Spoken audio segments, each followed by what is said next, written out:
Hello guys, মই উজ্জ্বল মই যে বনাম এটা ৱাটাৰ পাম্পটো বনাম এটা হাইয়েষ্ট পাৱাৰফুল এটা ডিসি মটৰ এই ৱাটাৰ পাম্পটো লগাম এটা হাইয়েষ্ট পাৱাৰফুল ডিসি মটৰটো হৈছে 124 watt 24 volt highest RPM highest speed ঘোৱা এটা ডিসি মটৰ এই ডিসি মটৰটোৱে কিমান স্পীডত পানীটো টানি ল'ব পাৰে আৰু কিমান স্পীডত পানীটো উলিয়াই দিব পাৰে সেইটো আজি বনাম মই এক্সপেৰিমেন্ট কৰি চাম আপোনালোকে ভিডিওটো ভালদৰে লাইক কৰিব চেনেলটো সাবস্ক্ৰাইব কৰিব ওচৰত থকা বেল আইকন অল নটিফিকেশন অন কৰি ল'ব মোৰ ইনষ্টাগ্ৰামৰ লিংক ভিডিও ডিসক্ৰিপশনত দিয়া আছে আপোনালোকে ফলো কৰি ল'ব এতিয়া ভিডিওটো আৰম্ভ কৰোঁ আজি মই বনাম ৱাটাৰ পাম্প মোৰ ওচৰত আছে 775 বহুত পাৱাৰফুল হাইয়েষ্ট আৰপিএম এটা ডিসি মটৰ এই ডিসি মটৰটোৰ পৰা মই আজি এটা বনাম ৱাটাৰ পাম্প কিমান স্পীড পানীটো টানিব পাৰে কিমান দূৰলৈকে পানীটো হিচি দিব পাৰে সেইটো আজি বনাই এক্সপেৰিমেন্ট কৰি চাম ৱাটাৰ পাম্প বনাবৰ বাবে প্ৰথমতে বডিটো বনাই ল'ব লাগিব বডিটো বনাবৰ বাবে এটা প্লাষ্টিকৰ টেমা কাটি লৈছোঁ ৱাটাৰ পাম্প বনাবৰ বাবে প্লাষ্টিকৰ শীট লাগিব প্লাষ্টিকৰ শীটৰ কাৰণে এটা গিলান কাটি প্লাষ্টিকৰ শীট বনাই লৈছোঁ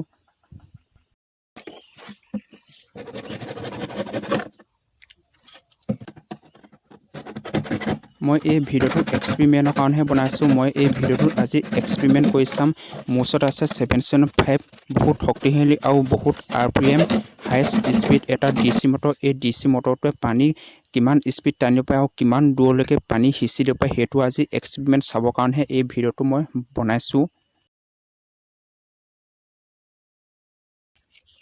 প্লাষ্টিকৰ শীট কাটি হৈ গ'ল এতিয়া ইয়াৰ ওপৰত মাৰ্কাৰ পেনে আঁকি লৈছোঁ ঘূৰণীয়াকৈ প্লাষ্টিকৰ শীট বনাবৰ বাবে দুখন লাগিব পাৰো হাফৰ দুখন লাগিব প্ৰথমে হাফৰ দুখন বনাই লৈছোঁ এই হাফৰ দুখনৰ পৰা মাৰ্কাৰ পেনে আঁকি লৈছোঁ এতিয়া এই হাফৰ দুখন হেক্সো ব্লেডে কাটি দিছোঁ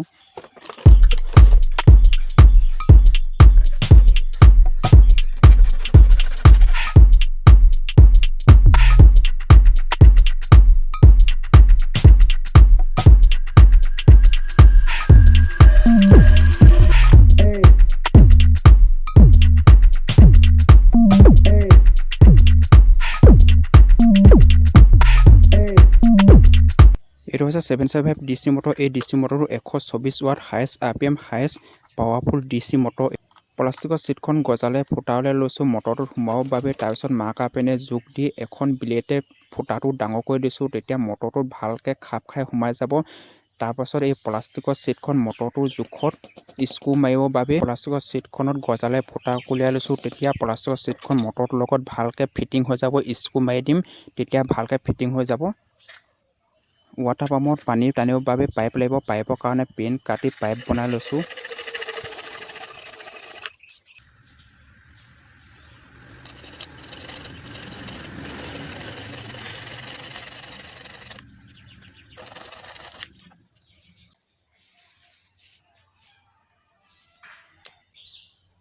প্লাষ্টিকৰ প্লেটখনত এটা ডাঙৰ ফুটা আৰু দুটা সৰু ফুটা উলিয়ালোঁ সৰু ফুটাটো তাত মটৰৰ লগত ফিটিং কৰি স্ক্ৰু মাৰি দিম তেতিয়া মটৰৰ লগত গটগটীয়া টাইট ফিটিং হৈ যাব এতিয়া মটৰটোত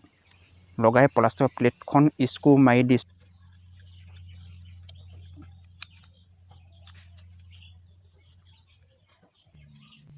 স্ক্ৰু দুটাৰ ওপৰত চুপাৰগ্লু আঠা লগাই দিছোঁ নহ'লে স্ক্ৰু দুটা ফাকে মটৰটোৰ ভিতৰত পানী সোমাই মটৰটো বেয়া হৈ যাব সেইটো কাৰণে চুপাৰগ্লু আঠা লগাই ফুটা বন্ধ কৰি দিছোঁ ৱাটাৰ পাম্পে পানী টানিবৰ বাবে মেইন বডিটো এডাল পাইপ লগাই দিছোঁ এই পাইপডালে ৱাটাৰ পাম্পৰ ভিতৰলৈ পানী টানি নিব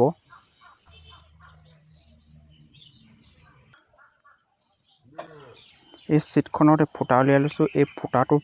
এডাল পাইপ খুৱাই দিছোঁ এই পাইপডালে পানীটো বাহিৰলৈ উলিয়াই পঠিয়াব এতিয়া এই বডিটোত চুপাৰগ্লু আঠা লগাই লৈছোঁ তাৰপিছত মটৰটোৰ লগত এনেকৈ লগাই দিছোঁ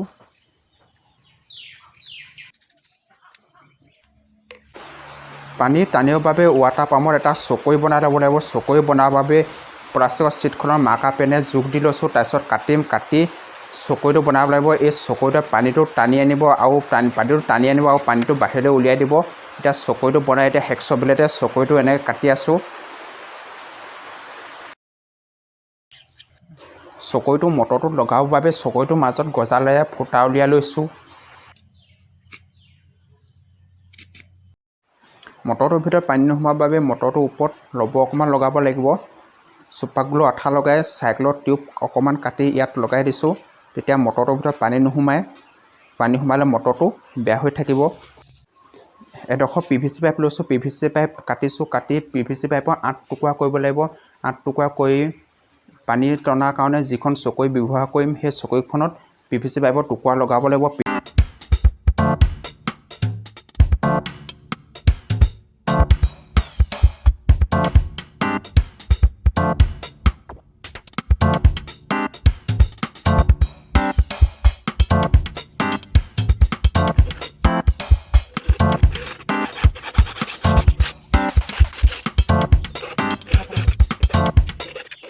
পানী টানিবৰ বাবে চকৈটো বনাবলৈ 8ডোখৰ PVC পাইপৰ টুকুৰা লাগিব। 8ডোখৰ PVC পাইপৰ টুকুৰা বনাই লৈছোঁ PVC পাইপ কাটি।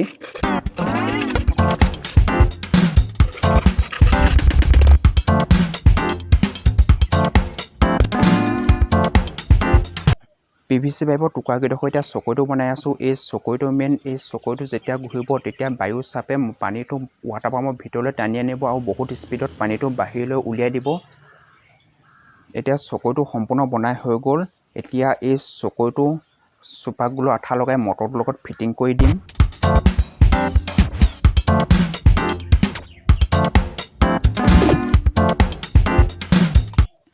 ৱাটাৰ পাম্পৰ চকৈটো মটৰটোৰ লগত ফিটিং কৰি হৈ গ'ল।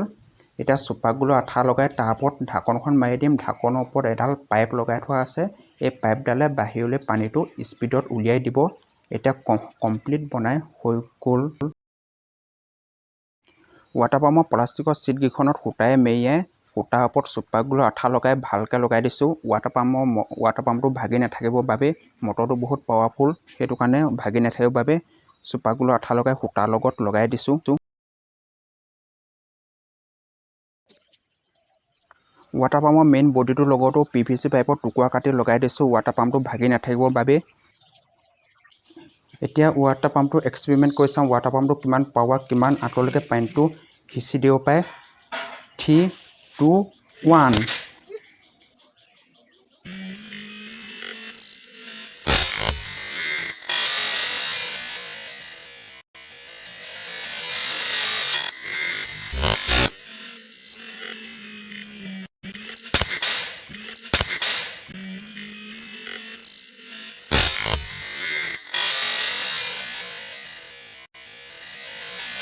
ৱাটাৰ পাম্পটো সম্পূৰ্ণ ভাগি থাকিলে মটৰটো বহুত powerful, highest RPM, highest powerful motor, সেইটো কাৰণে মটৰটোৱে ৱাটাৰ পাম্পটো সম্পূৰ্ণ ভাঙি পেলালে। আমাৰ এক্সপেৰিমেণ্ট ফেইল হৈ গ'ল। যদি ভিডিঅ'টো ভাল পায় ভিডিঅ'টো লাইক কৰিব, চেনেলটো প্লিজ ছাবস্ক্ৰাইব কৰিব। আজিলৈ ভিডিঅ'টো ইমানে, আকৌ লগ পাম বেলেগ এটা ভিডিঅ'ত। তেতিয়ালৈকে নমস্কাৰ, বাই বাই।